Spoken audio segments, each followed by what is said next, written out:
आप सभी लोगों को मेरा नमस्कार। जय श्री महाकाल, जय मां काली। मैं आप सभी लोगों को और एक नए वीडियो में स्वागत करता हूं। आज के वीडियो में मैं आप सभी लोगों को तंत्र के ऐसे गोपनीय विद्या के ऊपर बताने जा रहा हूं जो प्रायतः लुप्त हो चुका है और आज के समय में इस विद्या का ज्ञान रखने वाले बहुत कम साधक हैं और साथ ही साथ सिद्ध तो ना के मुकाबले हैं। तो ये विद्याओं के बारे में आप सभी लोगों ने कहानी और किस्सों में जरूर सुना होगा, जहाँ पे एक साधक या फिर एक तांत्रिक मात्र कुछ मंत्र पढ़ने मात्र से उसके सामने या फिर उसके पीछे और या फिर उसके हेल्प के लिए कई हजारों प्रेतों की सेना खड़ी हो जाती थी और उसके एक कहने पे वो प्रेतों की सेना किसी के ऊपर टूट पड़ती थी या फिर उसका कोई भी कार्य वो संवार देती थी। ये सिर्फ हम लोगों ने अपने कहानी और किस्सों में सुना है, लेकिन तंत्र जगत में ये रियलिटी में होता है। इस विद्या को प्रेत चक्रणी विद्या के नाम से जाना जाता है। इस विद्या का साधक के पास एक ऐसा विधान होता है या फिर ऐसा गोपनीय सिद्धि होती है जिसके माध्यम से साधक कुछ पल भरों में अपने कार्य की सिद्धि के लिए वो कई हजारों लाखों करोड़ों प्रेतों की एक सेना खड़ी कर देता था। और ऐसी सेना वो होती थी जिसको हरा पाना लगभग नामुमकिन था और वैसी सिद्धि जिसके पास होती थी वो इस धरातल पर कुछ भी कर पाने में संभव होता था। इस प्रकार की सिद्धि थी प्रेत चक्रणी विद्या की सिद्धि। सुना तो है किसी कहानी में, लेकिन ये सत्यता में होता है। और सबसे रोचक बात है कि इस विद्याओं की सिद्धि इसलिए की जाती थी कि साधक जब विशेष प्रकार की सिद्धियों को करता था, जैसे महाविद्या सिद्धि या फिर ब्रह्मांड के ऐसे अनंत गोपनीय सिद्धि हैं जिसे ब्रह्मांड सिद्धि आदि भी कहते हैं। इस प्रकार की सिद्धि के समय साधक को अपनी साधनाओं में विविध प्रकार के भय उत्पन्न होते थे, विविध प्रकार की आशंकाएं रहती थी कि कोई शक्ति आके हमारी साधना को भंग ना कर दे। ऐसी स्थिति में साधक प्रेत चक्रणी विद्या का प्रयोग करके अपनी साधनाओं में एक विशेष प्रकार का सुरक्षा लगाता था, जिसके वजह से उस साधक की जो सुरक्षा है साक्षात वो प्रेत सेना करती थी। और वो प्रेत सेना 100-200 नहीं, कई लाखों और हजारों करोड़ों में होती थी। ऐसी प्रेत उसकी सुरक्षाएं करते थे।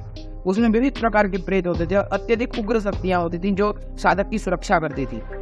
इसकी वजह से साधक अपनी साधना को निर्विघ्नता से पूरा कर पाता था। साथ ही साथ ये सिद्धि का प्रयोग जो पुराने साधक होते थे वो अपने निजी कार्यों में करते थे, जैसे विशेष प्रकार की गोपनीय जड़ी बूटियों को लाना, विशेष प्रकार की तंत्र साधनाओं या फिर तंत्र साधकों से वार्तालाप कर पाने की विद्या होती थी ये भी, जिसकी वजह से वो कॉन्टैक्ट कर पाते थे कि कौन सा साधक कहाँ पे साधना कर रहा है और उसके पास कौन सी विद्या है।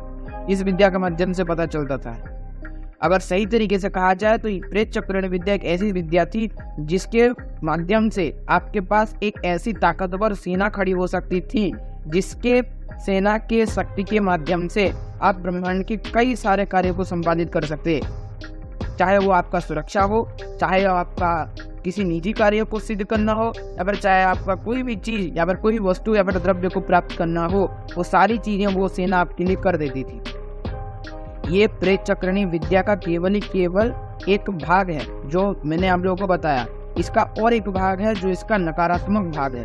कहा जाता था प्रेत चक्रणी विद्या जब प्रयोग की जाती थी तो वैसी स्थिति में साधक अपनी अंग बलि देके उन प्रेतों को खड़ा करता था, अर्थात अपनी अंग शक्तियों या फिर अपने अंग की बलि, अर्थात वो अपने हाथ से या फिर अपनी बॉडी से कुछ खोल देता था या फिर कुछ मांस देके ही वो उन शक्तियों को प्रकट कर पाता था।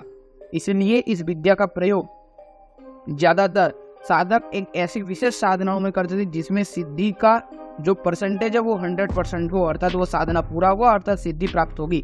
ऐसी स्थिति में साधक इस विद्याओं का प्रयोग करते थे या फिर अत्यधिक आवश्यक समय में इस प्रकार की गोपनीय प्रेत चक्रणी विद्या की प्रयोग किया जाता था साधकों के द्वारा। तो इस प्रकार का विद्या था।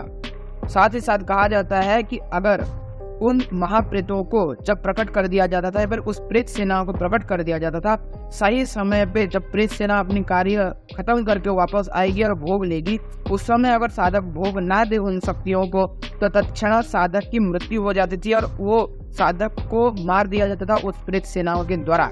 यहाँ तक भी कहा गया है। इस प्रकार की भयानक विद्या थी प्रेत चक्रणी विद्या। ये विद्या जितना सकारात्मक दिखती थी उतना ये नकारात्मक भी थी। कारण प्रेत चक्रणी विद्या में जो मूल प्रेत होता है जिसके दम पे सारा सेना खड़ी होती है, वो प्रेत अत्यधिक भयंकर होता है, साधक के प्राण के ऊपर होता है और साधक के वो प्रेत उसके शरीर के ऊपर वास करता है। पहले जब इस विद्या की सिद्धि होती थी वो गोपनीय तरीके से होती थी। कहा जाता है इस विद्या की सिद्धि मात्र 41 दिनों के अंदर होती थी। अमावस्या की रात से साधक अपने इष्ट मंत्र का जाप करके अपने इष्ट से आज्ञा लेता था और उसके अगले दिन से अमावस्या की पूर्णिमा के पक्ष की अर्थात शुक्ल पक्ष के प्रतिपदा से ये साधना चालू होती थी लगातार 41 दिनों तक। 41 दिन जिस दिन पूर्ण होते थे, साधक उस दिन अपने शरीर के किसी अंग को चीर के उससे खून निकाल के उस यज्ञ कुंड में डालता था, जिसके वजह से उस जगह पे प्रेत राज प्रकट होता था और उस प्रेत राज को अपने वशीभूत करके मंत्रों के माध्यम से साधक उस प्रेत राज की सारी सेनाओं को अपने अकॉर्डिंग चलाता था। सीधी बात में अगर मैं कहूँ तो प्रेत चक्रिणी विद्या वो विद्या है जिसमें प्रेत राज को सिद्ध किया जाता था और उस प्रेत राज के द्वारा या फिर उसके अंडर जो प्रेतों की सेना थी, उस लाखों करोड़ों प्रेतों की सेना को अपने अधीन करके उस प्रेत राज के दम पे चलाया जाता था। इसीलिए ये विद्या अत्यधिक घातक और भयंकर होती थी। ये था प्रेत चक्रिणी विद्या का एक गोपनीय रहस्य जो आज तक साधकों के सामने छुपा हुआ था।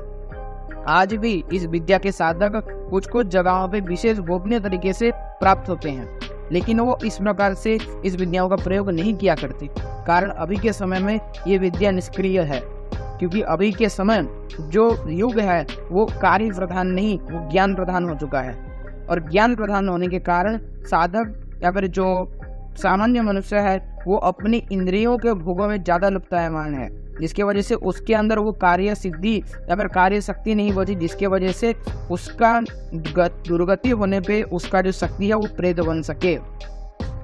इस प्रकार की ना होने के लिए आज प्रेत चक्रिणी विद्या का सिद्धि एक तरह से असंभव हो चुका है।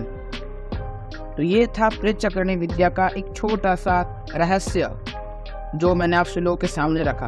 आशा करता हूँ आज का जो रहस्य मैंने आप लोगों के सामने रखा ये आपके जीवन में अवश्य काम आएगा। अगर आप सभी लोग इस प्रकार के और भी वीडियो देखना चाहते हैं तो अवश्य हमारे चैनल को लाइक करें और शेयर करें, सब्सक्राइब करें। जो लोग नए हैं सब्सक्राइब करके घंटी वाला बेल आइकन ऑल पे सेट करें ताकि मैं जो वीडियो अपलोड करूँ उसका नोटिफिकेशन आप सभी लोगों तक पहले पहुँच जाए। साधक अगर अपनी जीवन में साधना आदि करते हैं और उसमें आगे बढ़ना चाहते हैं, कुछ विशेष मार्गदर्शन चाहिए, तो साधक हमारे द्वारा दिया गया डिस्क्रिप्शन में टेलीग्राम ग्रुप ज्वाइन करके उधर से मेरे साथ बात करके अपनी निजी साधनाओं के ऊपर गाइडेंस प्राप्त कर सकते हैं। डिस्क्रिप्शन में हमारे इंस्टाग्राम का लिंक मिल जाएगा, उस इंस्टाग्राम के आईडी को जाकर अवश्य फॉलो करें ताकि हम उधर जो भी अपडेट देते रहें आप सभी लोगों को पता चलता रहे और आप सभी लोग उस चीज़ का फायदा उठा सकें। तो ये था कुछ आज का वीडियो। सभी को मेरा नमस्कार, जय श्री महाकाल, जय मां काली। मिलता हूं आप सभी लोगों को और एक किसी नए वीडियो में।